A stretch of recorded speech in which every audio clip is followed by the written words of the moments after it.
today's tutorial, I'm going to show you how you can make your own binder. So this is a mini binder. You could make a full-size binder. You can make a small, tiny binder. It just depends on what you want to do. So I'm going to show you the whole process from start to finish with using your binder ring, some chipboard, and some cardstock to make the binder itself and the pages. So stay tuned for the tutorial. To make this project, you're going to need some sheets of cardstock in whichever color you prefer. You're going to need a couple of sheets of heavyweight chipboard. I recommend 50-point weight. That's just my preference because it's nice and thick, especially when it's wrapped with the paper. And then you're going to need some type of 3-ring mechanism to make your binder. Now I have 2 different sizes here, and the punches that you can get from the store. Now, a punch like this is from Hobby Lobby. It will adjust to multiple sizes, so you can do any of these sizes with that same punch. Depending on what size you want to make your pages or make your book, you will need one of these pieces. I am actually going to be using the larger one for the book that I'm making because the size I'm making. It will come with these little pieces here, so they will go down in the holes, and this is what's going to hold the binder onto the chipboard once the chipboard cover is ready. So I'm going to set this aside for just a minute, and I'm going to bring in this piece next. So this was just my sample piece. This is not part of the project. It's just my template whenever I was designing and deciding what size pages I needed. So I have my binder here, and I've got my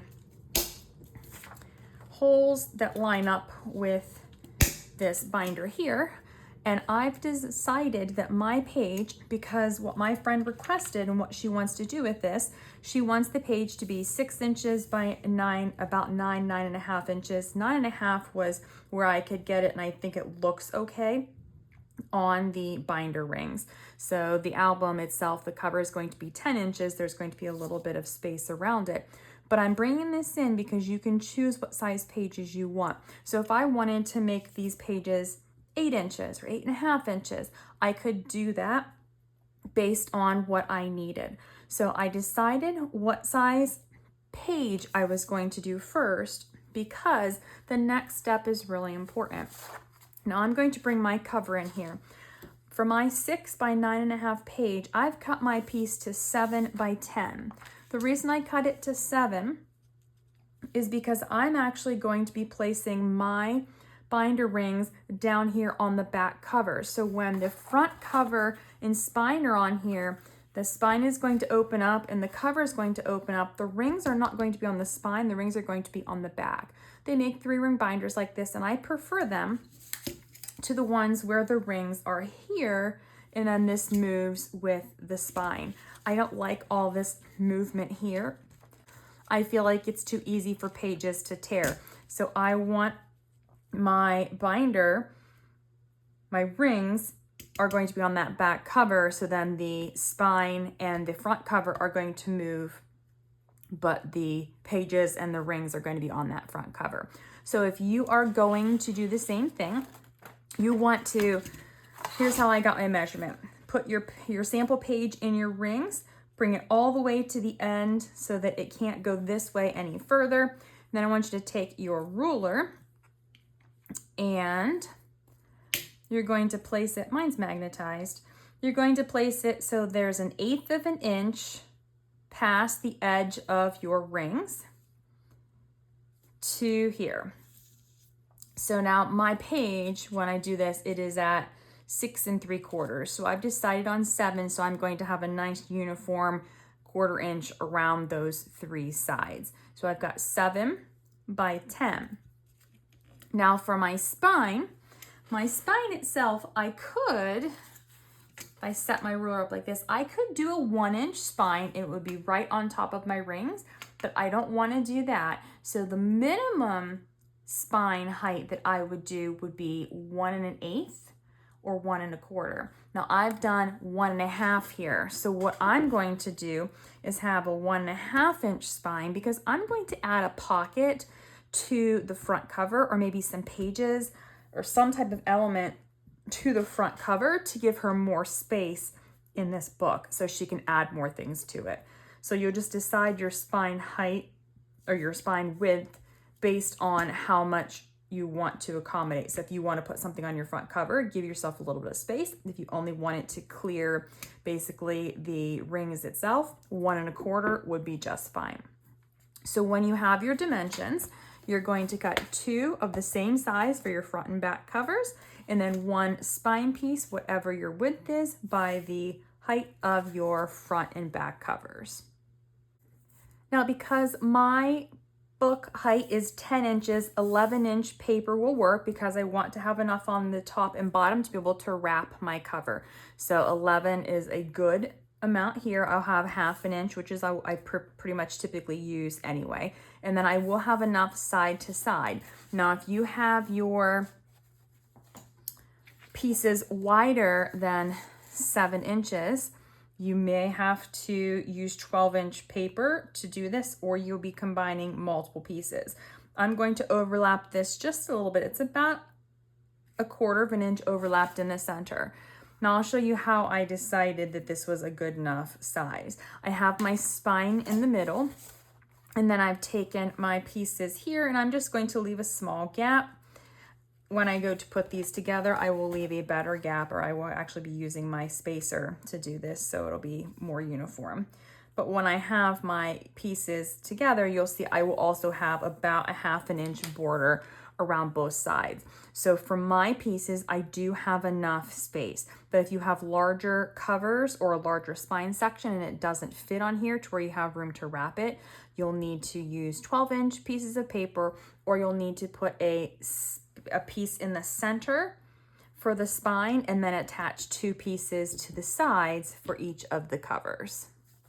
So what I'm going to do first, I'm just going to take some double-sided tape here. This is 1/4 inch. And I'm going to set this right along the edge of this paper. So as close to that edge as I can possibly get.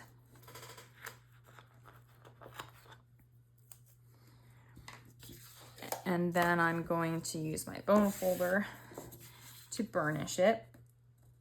And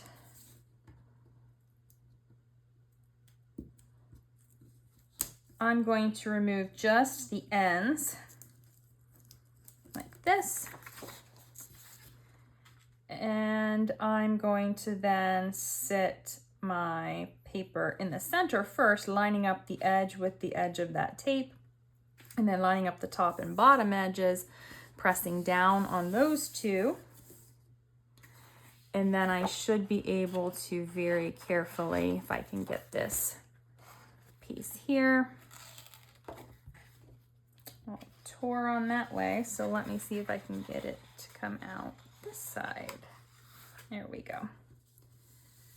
So if I carefully remove that tape, I don't have to worry about my piece shifting and being crooked. So I've just taken my ruler, measured up 1/2 inch, and drawn a horizontal line as a guide, just an easy way for placing my pieces. And I'm going to be starting with my spine piece, placing it here in the center. Now it is slightly off center here, so I'm going to make it off center on the inside.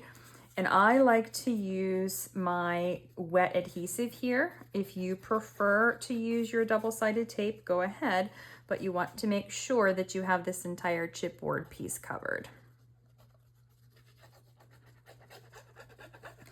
Now, a tip if you are using wet adhesive is that if you use too much, your paper is going to warp, so you have to be really careful. So I just squeeze a little bit of adhesive on, and then I use the tip of my glue bottle to spread that adhesive around.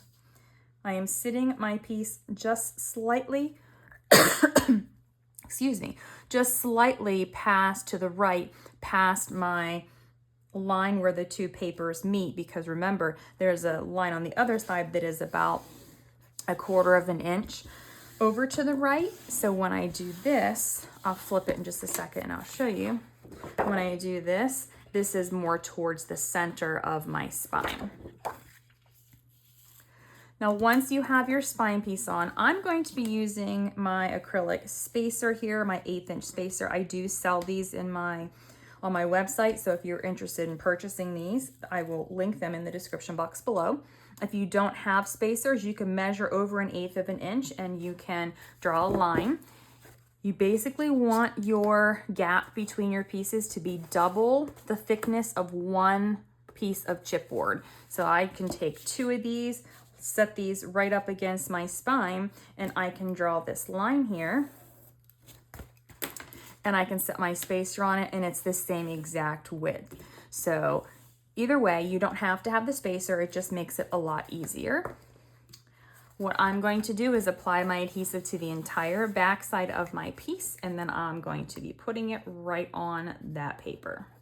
Now, once I have my adhesive, I'm going to just make sure my spacer is in place, and I'm going to sit my piece right up against that spacer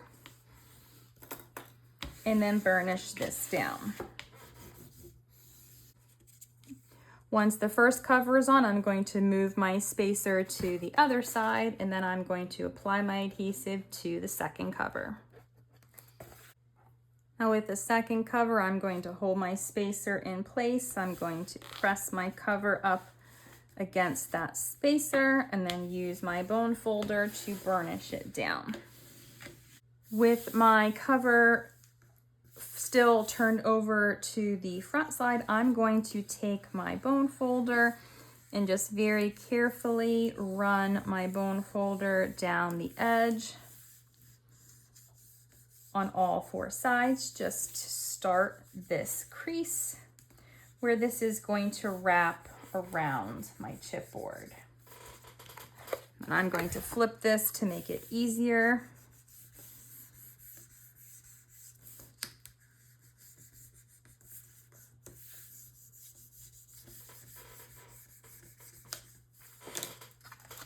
And then I'm going to come in here. Now you can put your 1/8 inch spacer like this and draw a line.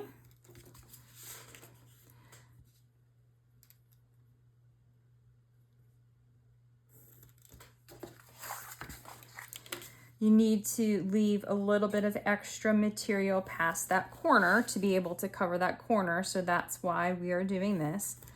I typically just take my scissors and cut it, but if you want to be exact, you can do it this way. And then you're going to remove this material here.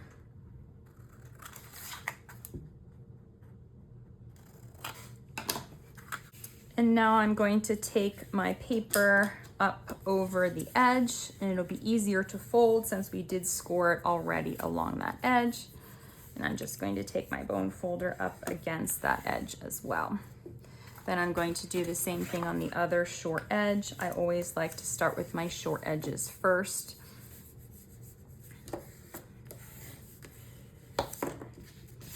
And then I'm going to take my adhesive here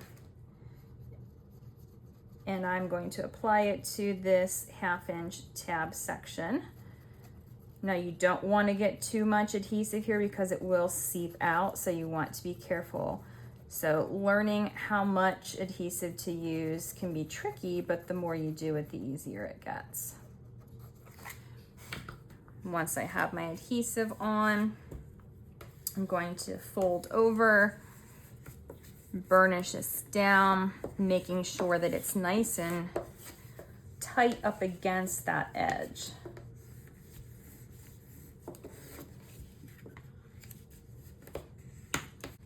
Now, once I have that one done, I'm going to take my bone folder in this corner here. I'm going to wrap that paper around the corner.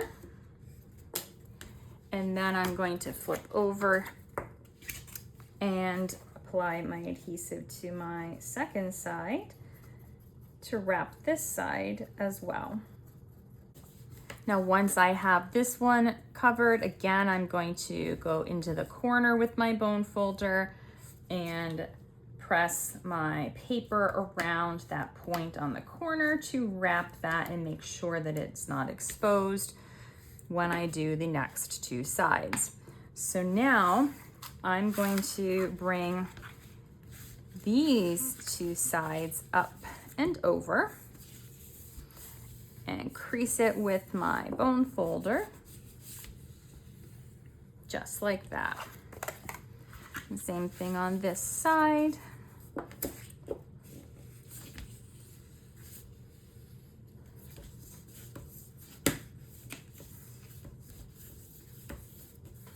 Just like that. And now I'm going to put my adhesive down this whole entire strip. And once I have my adhesive on, I'm going to just very carefully fold this over and then use my bone folder to burnish this down. Now I'm going to repeat that same process with the final side. So I'm going to apply my adhesive first, and then I will fold over and use my bone folder to burnish everything down. Once I have all of my pieces covered, I am going to press my paper into those spaces between the spine and the cover just to get that folded in here. And now I'm going to add my papers to cover the inside. Now for my two pieces, I have cut them to two slightly different sizes. They're going to overlap here in the center. The first piece is 8 inches by 9 3/4. Then this one is 7 3/4 by 9 3/4. I'm going to move this out of the way for just a minute, and I'm going to do the same thing with this as I did when I was making my cover.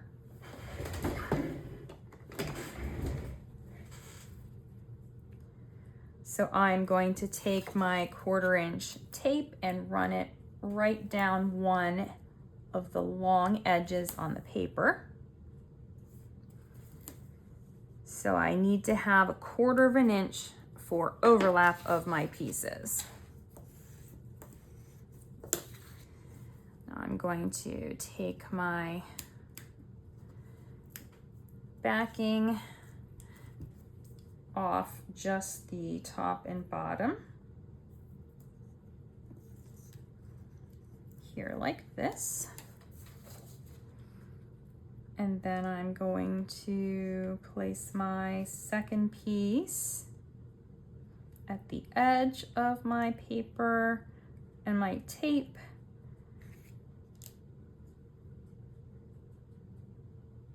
And line up the top and bottom and press down. And then I will carefully remove that paper and press this down. Once I have my piece, I'm going to sit it in here just to double check and make sure that it is the correct size. And it looks good to me. So now what I am going to do is very carefully apply my adhesive to the entire back side of this piece. And then I'm going to set this down here right in the center and use my bone folder to burnish everything down. So now once my paper is on, I'm just going to very carefully run my bone folder into this crease here and here. Not very hard, just lightly at this point. I'm just pressing that paper down in there a little bit, and I'm not moving anything. So I'm going to let this dry completely before I start bending this into my book shape, because I don't want anything to not be adhered down yet, and folding it too early will make it bubble up.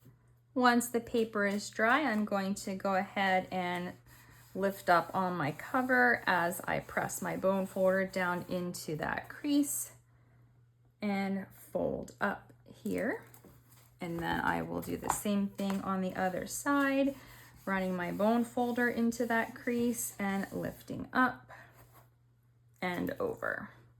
Now for the next part, you will need your ruler, you'll need your binder rings, and you'll need a pencil. So I have my centering ruler here. I know where center is, and I've just lined up my rings on the center. It's not on the center now, but I've lined up my rings on the center here.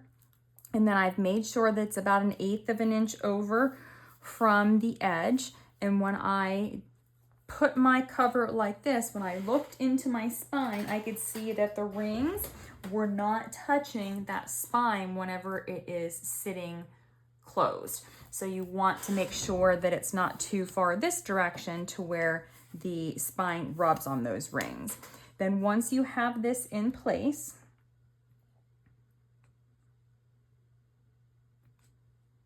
I've already done this so that I don't have to stick my head in the frame, but once you have this in place, you're going to take your pencil and you are going to draw circles around the hole on those two pieces. So I've got where my holes are, and I am going to pierce a hole. Now, if you have the Crop-A-Dile Big Bite that'll get in here and punch these holes, you can use it. I don't. I have the smaller Crop-A-Dile. So I'm going to use an awl. You can use something, a piercing tool for your crafting, like a weeding hook too, if you want to. But basically what I'm going to do is I'm just going to place my piercing tool in here, and then I'm just going to push this through here until it is about the same size as the hole.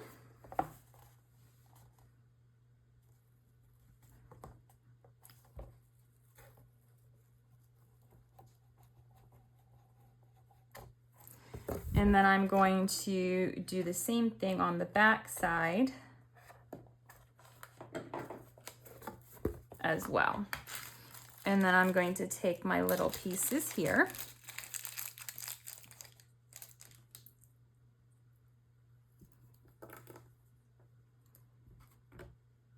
and my piece here. Let's see. The piece that is flat with no threads on it, I'm going to thread up through the back side. I may need to widen my hole a little bit just to get the post through here.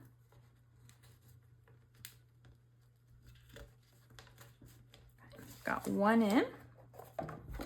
I'm going to widen this one.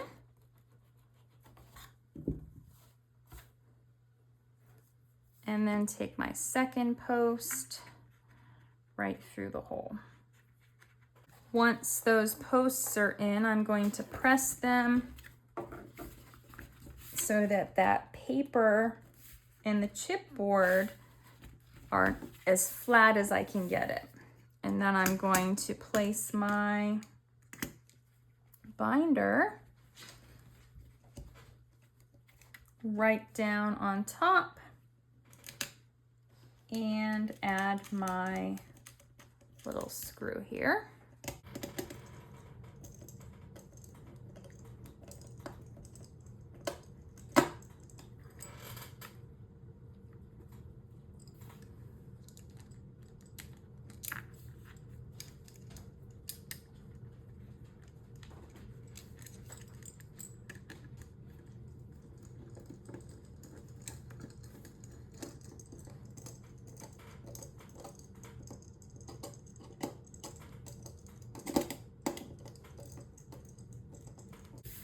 So I've just tightened up my screws as tight as they will go, and now my rings are in my little binder, and I have my custom made binder.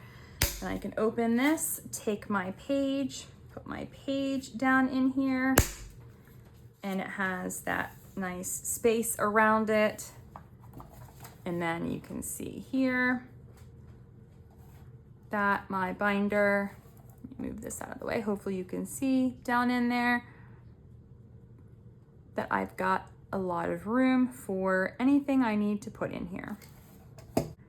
Now at this point you can add a pocket here on the front. I might add an accordion pocket to give it a little bit of room. You could put a shallow pocket here on the back as well, and you can add your decorative papers and you can decorate the outside to make it pretty. Now, when it comes to adding paper to the back, you can cover these up if you wanted to, but what I would probably end up doing is cutting my paper and then cutting holes around this so that my paper would sit around those holes. And this is easy enough to remove. So the way I would actually do that is I would remove the binder from the album, put my decorative paper on the back, punch the holes or punch something down, use a sharp tool to pierce the hole, and then put these back through there and then reattach the binder piece to the cover. That's just how I would do it, just to make it easier. I've decided I'm going to make an accordion style pocket for the front cover. So I have my piece here. I want my pocket to be 6 3/4. So there will be a little bit of room on each side of it. And I want it to have a little bit of thickness to it. So I've made my little pieces 1/4 inch. So I have my 6 3/4 inch piece here, but I've cut this to 8 1/4. In this way, it is a 6-inch pocket, and then I've got 3/4 extra. So my piece is cut to 8 1/4 by 6 3/4. I've used my scoreboard and I've scored it 1/4 inch, 1/2 inch, and 3/4. Then I've come over here and I've scored, or you can flip your piece if you want to, and I've scored it 1/4, 1/2, and 3/4. And I've done that on the bottom as well, 1/4, 1/2, and 3/4. Once I have my piece like this, I am going to cut through on the tops all 3 of those sections. So from the main score line, just angling down, and this helps the stuff to slide into the pocket so it doesn't catch on these side pieces. And then down here, I have my square corner piece here. I'm going to remove that, but I'm going to come in at a slight angle and remove this bulk. So just a very small angle. I don't want to remove too much of that paper to where there's a hole once my pocket is on the page. So I'm just going to angle both sides in a little bit to get this bulk out of my corner. And then for my top, I want my top portion to come, this edge to come in between these so that it doesn't catch on anything. I've cut my piece, so I'm going to have a 1/2 inch piece to adhere down, and then I've got my 2 extra pieces, so this can actually move if I need it to, so it expands with the accordion pocket. I've got my flap to 5 inches, but I've cut my piece to 6 3/4 by 6. Then I've scored at 1/2, 3/4, and 1 inch. I did take my corner rounder and I rounded the bottom 2 corners so it won't catch on anything. For this piece, I'm just going to go from the top score line in just slightly here and angle those pieces. Now I'm going to start with this upper flap first. I am using a 110-pound cardstock here, a little bit thicker so that it's a little bit more sturdy and durable. So I am going to fold on this top score line first because it is where I'm going to adhere down. And then on these other ones, I'm just going to fold slightly so that it does have that movement if needed. And then I'm going to come back in here and burnish on that 1/2 inch fold. Now for my pocket, I am going to fold on all of these score lines, but I'm going to fold first, I'm going to fold back, then I'm going to fold the opposite direction on the next score line. And then for this final one, I'm going to fold back on top. And this is what creates that expansion to give that pocket room.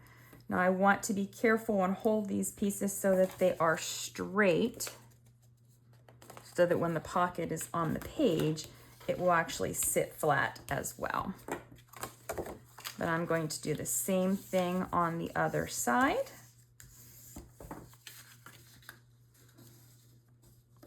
And the 110-pound cardstock is obviously pretty thick, so you just need to take your time here and crease these pages. And this little one is a little tiny bit smaller. I cut it after I had scored it, and it's just a little bit tiny, but it'll still work. So I'm going to burnish that. And then I'm going to open up the sides, and I'm going to do the same thing with the bottom piece. I opened up the sides so that it doesn't catch when I'm doing this, and there's not too much bulk in there.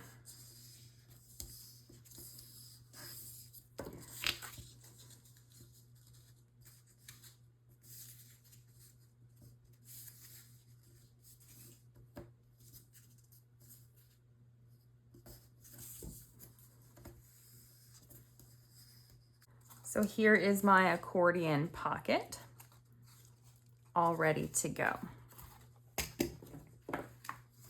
Now when I bring my piece in here, I'm just going to put the middle piece in first, then the side pieces.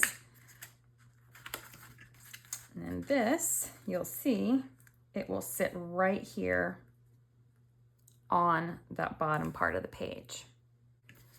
To make it easy on myself, I'm going to put a little tiny bit of adhesive on the ends only of the center section.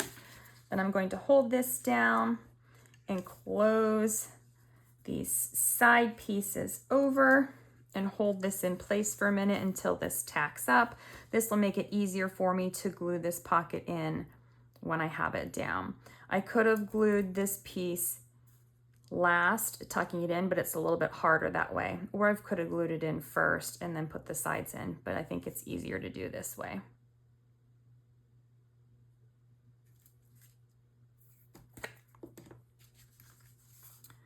Now, once I have those glued down, I'm just going to put my adhesive on the bottom section only of the sides and that bottom piece, because this is the part that's going to glue that pocket to the page. So you want to make sure those three areas all have the adhesive on it. And now I'm going to flip over.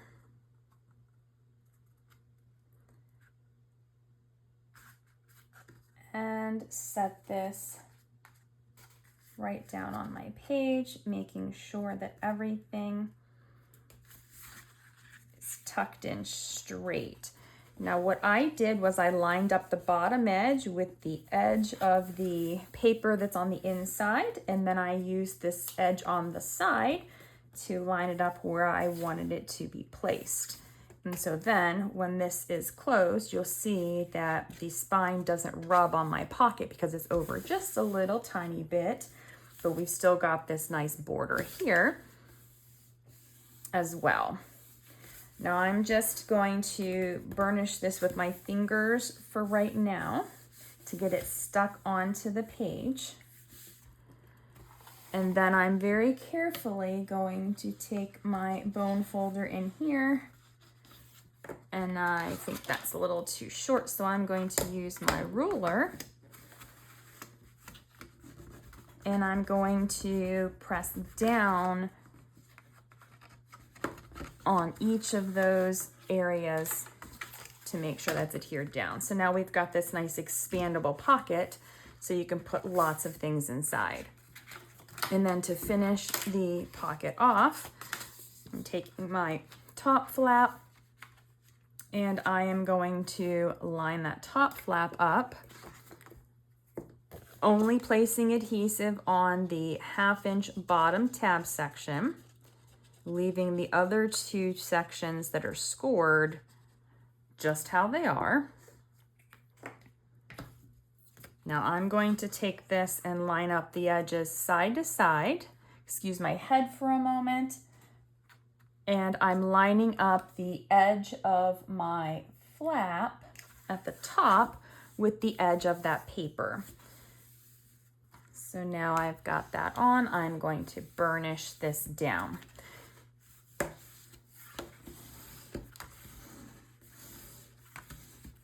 Then I can go ahead and open up and burnish down from the inside.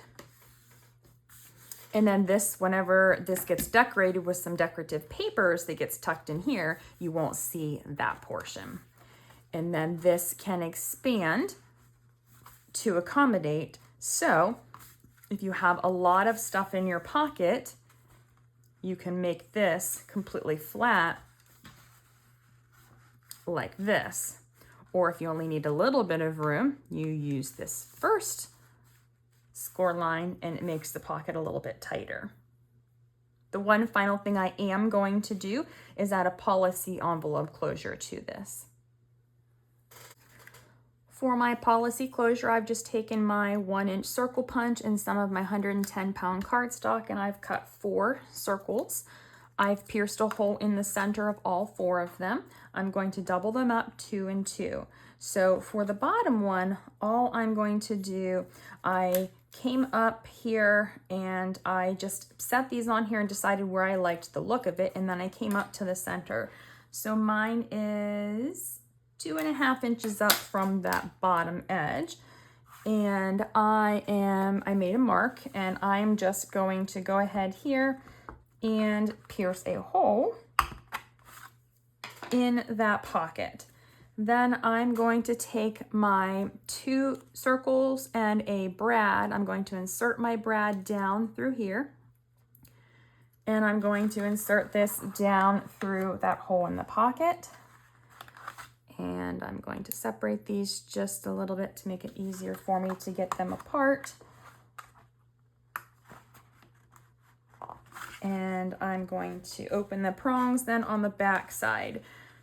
Now I am not securing this down because I suspect, so this is going to a friend, I suspect she will want to cover this with some pretty paper so she can then remove this piece, put her paper on, and then put this closure back on, and then she can attach the bottom one with glue first, and that will make it so it's more secure. This is the one that the thread is going to wrap around to keep it closed.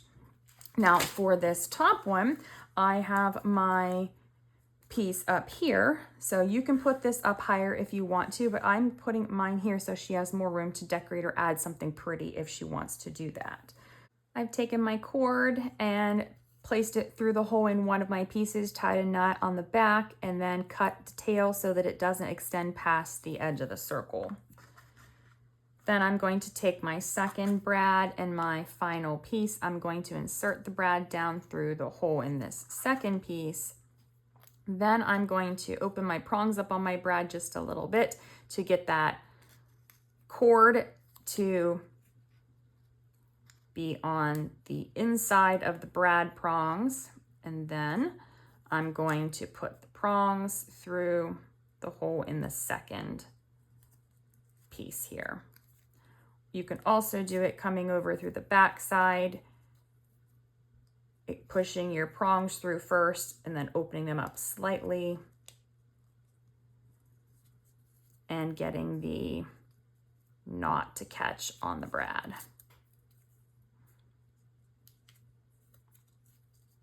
So I'm trapping that string between those 2 pieces. And then I'm going to take that piece and slide it down through the hole in the flap. And now I'm going to open those prongs up and press this down. So she can also remove this one to put on decorative paper and then put these back in. And then this here, well, if I can catch between those layers, will give me that policy closure. I'm going to very quickly make 3 different page styles for this type of binder. You can make your own page styles however you want to do it, but she requested some pocket pages, so I'm going to give her 3 different styles that she can use. So the first one, my piece is cut to 6 inches by 9.5 inches. The remainder of the piece, because I'm using 8.5 by 11 sheets, I'm taking that remainder of the piece and it is cut to 2.5 by 10.5. Now I've taken it to my scoreboard and I scored it 1/2 inch and 10 inches on the 10.5 inch side. I've mitered the ends on my tabs and I'm going to fold on both of these score lines. Simple pocket here, what I'm going to do is apply my adhesive top and bottom, and I'm going to place my pocket here like this. Now she can then choose when she makes her pages if she wants this to be on the side with the holes, or she can choose to put it over here on the side without the holes and tuck things in it, and then she would just have to glue this part shut. Now you can put pockets on both sides of your page if you choose to. I'm only going to put it on one side. For the second style pocket, I have my first piece cut to 6 inches by 10 inches. I've scored 1/2 inch on the 10-inch side, and I am going to fold on this score line here. And then my second piece, I have, this was the remainder of my strip again, so I'm just using one full sheet for all of these pockets and all these pages. So this piece is cut to 7 inches by 2.5. I've scored it 1/2 and 6.5 on the 7-inch side, and I've mitered those ends on my tabs. So what I'm going to do with this one, I'm first going to open that piece up. I'm going to take my adhesive and put it on this tab here.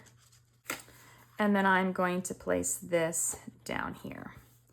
Now I could have done this bottom pocket that had all 3 of the tabs on it, but what I'm doing is I'm just using up the pieces that I had.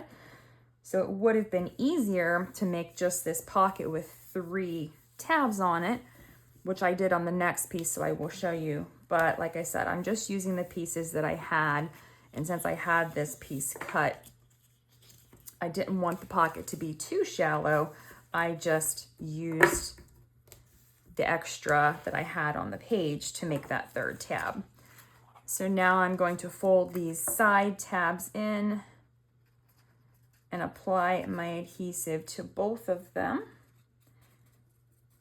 And then I'm going to tuck these in, close this pocket, hold it in the center, and then use my bone folder to burnish it down. So by holding it in the center, I'm stopping it from puckering or sliding. So now I have that little bit of pucker, obviously, because I've got my 2 little tabs, but it's not too bulky. So there's my second page style. And then my third page style is very similar. So I have my piece cut to 6 inches by 9.5. It doesn't have that 1/2 inch tab at the bottom because my pocket is larger and it has enough room for my tab to be at the bottom. So this piece is 7 inches by 5 inches. And I used this. This was actually a leftover piece from whenever I made the top flap, so I had a good size. So what I'm going to do with this one, I've scored this at 1/2 and 6.5 on the 7-inch side, and I've scored it at 1/2 inch on the 5-inch side. And I'm just going to go here and burnish all of my folds, just like this. And now I'm going to take my pocket and I'm going to adhere it here down at the bottom of my page. Once I finished my pages, I did go ahead and punch my holes. So I'm using an A5 binder ring, so I punched my holes for A5 size.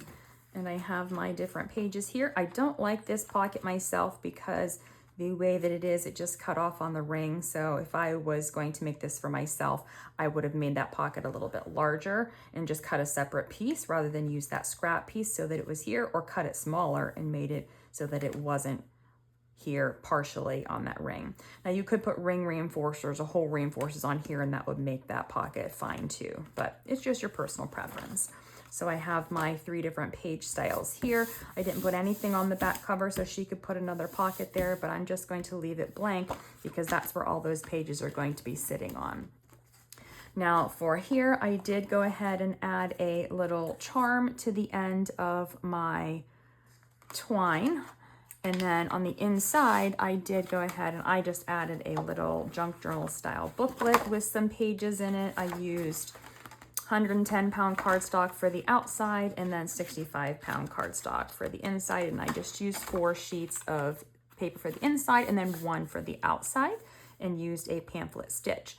Now I did not add this as part of the tutorial because that was just something separate that I made specifically for her. So this is how you can make your own mini binder. I guess you could do this for a larger binder too. I hope you have found the tutorial to be helpful. If you have any questions, please feel free to leave me a comment below. As always, thank you for watching and have a great day.